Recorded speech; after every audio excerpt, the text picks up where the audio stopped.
Okay, but who exactly said we're all gonna die in this episode? And when did they say it? Asking for a friend. This is going to be a video for episode 5 of How to Get Away with Murder 6th season. We're all gonna die. It'll be a quick review, sprinkled with some predictions, and riddled with spoilers. But before we get started, thank you for watching. At the end of each video, I take my top 3 most interesting or entertaining theories you guys comment in the comment section in my last video. So stay tuned for that. I also post new How to Get Away with Murder videos weekly, so hit subscribe and that thumbs up if you want to see more videos like this one. This time around, we're going to start with Asher. Turns out the reason his sister Chloe, who I still don't trust, is in town is because she's worried about her mother and wants Asher to come home to help. Throughout this entire episode, Chloe was trying to convince Asher that his new Keating family isn't exactly as loyal as he thinks. And you know what?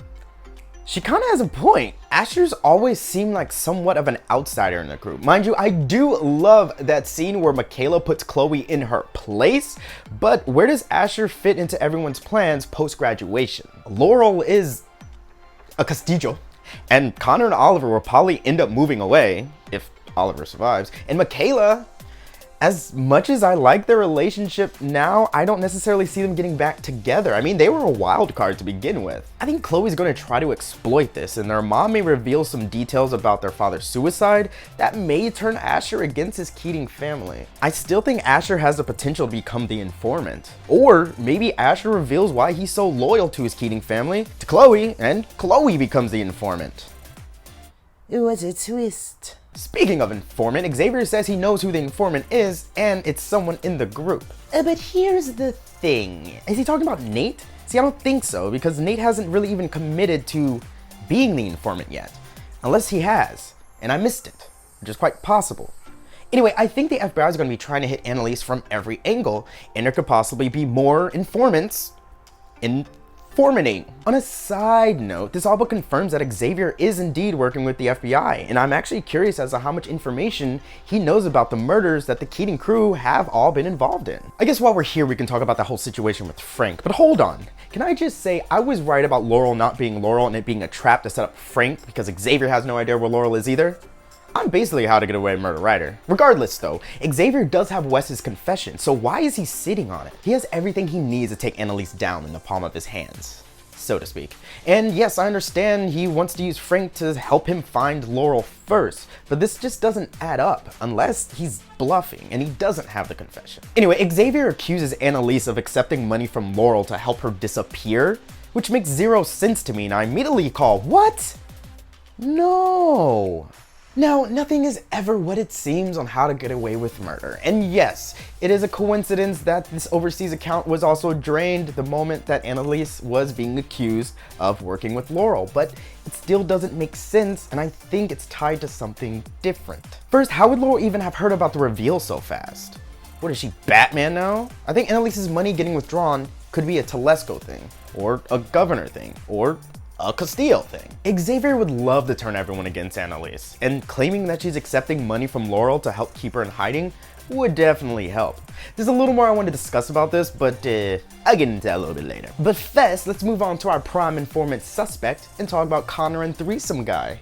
Threesome Guy's got a name, and it's Ravi. So I guess we can call him Kalaravi. You heard it here first, folks. Anyway, Threesome Guy thinks it's socially acceptable to stay the night and then make breakfast for the married couple you just slept with. See, that's suspicious all on its own. He's probably snooping around in the middle of the night. Then he texts for round 2. How convenient. This whole thing just seems off. Aside from that, turns out Connor and Oliver have trust issues, which, you think? Anyway, Connor gets all pissed at Oliver, but Connor and Michaela do share this really cute friendship moment when they're talking about Salomon. Whoa! I haven't even talked about Michaela yet. Alright, we finally get some deets about Michaela's birth father and her mother and all that. Not like super deets, but we got like some minor deets? Just thought it was like a one-night stand and he was young and Michaela's birth mother wanted to keep a secret. But Salomon kept tabs on Michaela, and then once she got into Middleton, he reached out to Annalise to make sure to watch over Michaela. Obviously, there's more to that, but we'll discuss it when we get to the whole Laurel's paying Annalise and Annalise's account getting clear thing. Right now, I'm talking about how Salomon tries to make Michaela a business partner, but then offers her a blank check when she demands money. Okay, I'm generalizing, but you saw the episode, you know how it goes down. I just think that Salomon feels like he's trapped in a corner and he's not as genuine as he seems.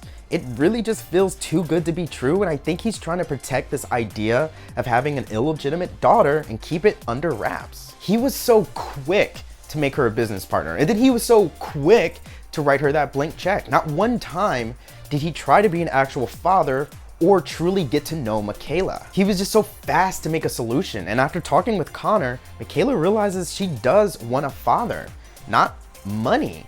And I just think this whole situation is going to lead to major disappointment. Based off their interaction, I don't think he has the time to be her father, or is willing to put in the time to be her father. I do hope Michaela does get some money out of this, because from what I see, I don't think the situation is going to end that well. Random thought, what if Michaela kills Salomon? I have zero evidence to support that, and it makes no sense whatsoever, but if it does happen, you heard it here first, folks. Speaking of people getting killed, did anyone else get like a yucky vibe when Michaela and Gabriel made up at the end of the episode? Like, Gabriel's face or look just was very suspicious. That scene alone made me think Gabriel is the informant and he dies. Or he's planning something evil. Something against Annalise. So Tegan took up a lot of screen time this episode with a side story that had nothing to do with the FBI, Salomon, Laurel, Gabriel, which, hold on for just 1 second. Gabriel really needs to stop walking up into Annalise's house like he owns it.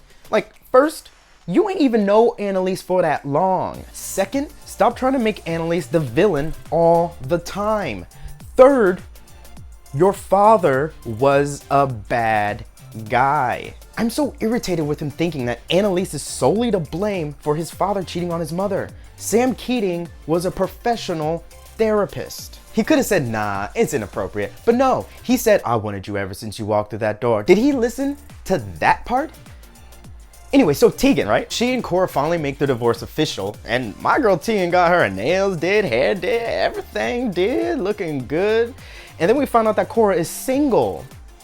And I'm just like, single, you saying? Okay, but for real, there's a lot of character development for Tegan in this scene. We've had the entire series to get to know some of these other characters, but this is one of the first times we really got an emotional, deep moment with Tegan. Then she shows up to Annalise's house drunk AF, but it does lead to a really great developmental friendship moment, which could have felt a little wink, wink, nudge, nudge, hey, if you know what I mean. But then Cora rips out Tegan's heart, stomps on it, and mashes it into the ground. We really saw Tegan's shell crumble, and it was just such a humanizing moment, and that's what I think this side story was for. It was definitely odd to focus so heavily on a side story, but I think it was to give us a deeper connection. I already loved Tegan to begin with, but now me and her are pretty much connected at the damn soul. I felt like it was a way to prove her innocence to the audience, because Nate will not let it go. But here's the thing, I just hope it's not a red herring. Nate seems to be the only one that believes Tegan is guilty, and everyone's like, he's crazy. And then it's revealed that Tegan is just this tortured soul broken by the love of her life. Sad, sad, poor Tegan twist, she's evil. Please don't do that. But in all honesty, maybe being damaged by Cora does send Tegan down a sinister path. All I know is, F you, Nate. If you hook up with Cora to dig up dirt on Tegan, I will fight you and your abs. This is the biggest line you can cross to prove your crazy theory, I say after making videos about crazy theories. Speaking of Nate, he's low-key annoying at this point. And I know I was giving Bonnie a lot of shit last video because she's always snooping around and doing stuff, but Nate is out of control. I know and understand you lost your job, bro, but homeboy, you need a hobby or something else to do. Okay, before we get to the flash forward, which contained one of my most favorite reveals, let's talk about the whole foreign bank account and phone call thing. So where's the money coming from? Like I said before, I don't think the money is coming from Laurel to keep her hiding. I personally think Annalise was telling the truth. It's an escape fund. But I think that Xavier and or the governor found it and they decided to clear it out to screw with her and force her into her corner, and now she has no escape. After all, Xavier seemed to know about it, so it wouldn't be that far of a stretch to think that he or the governor would have the capabilities of finding it, hacking into it, and then clearing it out. On top of that, she made that phone call to Salomon, told him to pay up. Pay up for what? This makes me think there's so much more to the reason that Annalise lied to Michaela about knowing who her birth father was. I don't think Annalise would have asked for money to watch over Michaela. I think it has more something to do with Annalise keeping quiet about Salomon's infidelity. After all, being an absentee father cannot be good for your image, feminist or otherwise. And this theory is a stretch, I know, but something has been bugging me about Michaela's birth mother, and hear me out. We've never gotten a confirmation that Michaela's birth mother is actually dead.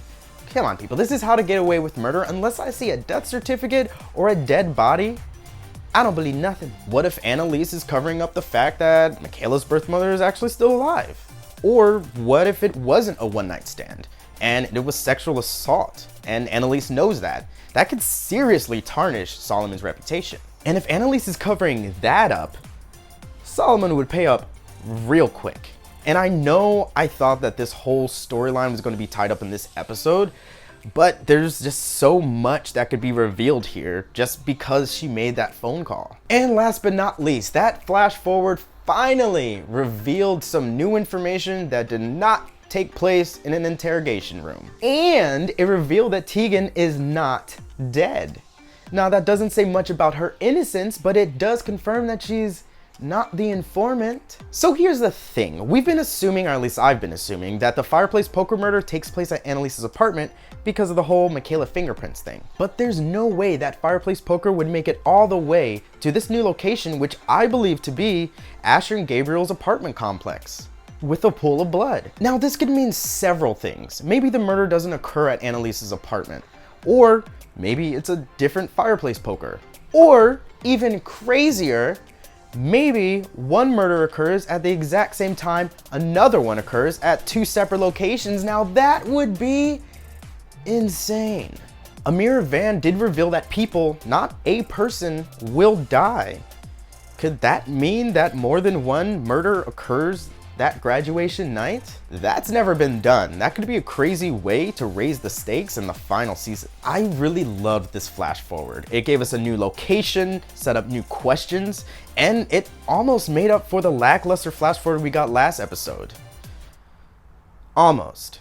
Okay, and that's it. Thank you so much for watching, especially if you made it to the end. As promised, here are my top 3 most interesting / entertaining theories from the comment section of my last video. Okay, before I get started, I just want to say this was really hard because there were a lot of good theories, but I only get to choose 3. So the first one comes from Ashley Foster. Ashley doesn't think Annalise is dead, and she fakes her death to try to protect the Keating 5, but it backfires. And Connor and Michaela are being interrogated for 2 different murders. Michaela's going down for Annalise's death, and then Connor going down for Sam's death. That's a twist, because it all ties back into season 1, because Connor had the hardest time after Sam's death, and it was Connor's car that they transported him in. I think this is actually genius. They could tie this all together and tie it back to Sam's death, and it's not even Annalise who gets busted for it. The next one comes from Laura Dio. Laura thinks Michaela is the informant because she has the most to lose right now, and perhaps Oliver gets killed because everyone thinks it's him. Michaela was the one that pushed Sam off the banister, and she was heavily involved with Laurel framing Jorge Castillo, plus she was the one that got Simon deported. I think this is a really interesting twist too. It is possible that either Michaela or Connor could still be involved somehow, even though they're still getting interrogated. And finally, we have Allie J saying that Gabriel's gonna be the one that kills the informant because he's gonna find out the truth about his father, but he's in love with Michaela, and he does it to protect Michaela because that's his one true love. That's both romantic and terrifying. Aww. Again, thank you so much for watching. Why do you think Annalise caught Salomon? And where do you think she's getting that escape fund money? Comment below so we can discuss it. If you want to see more of my How to Get Away with Murder videos, click one here. Then don't forget to hit that thumbs up. It really helps me out. Then subscribe with a side notification bell. Until next time, shine on, you crazy diamonds.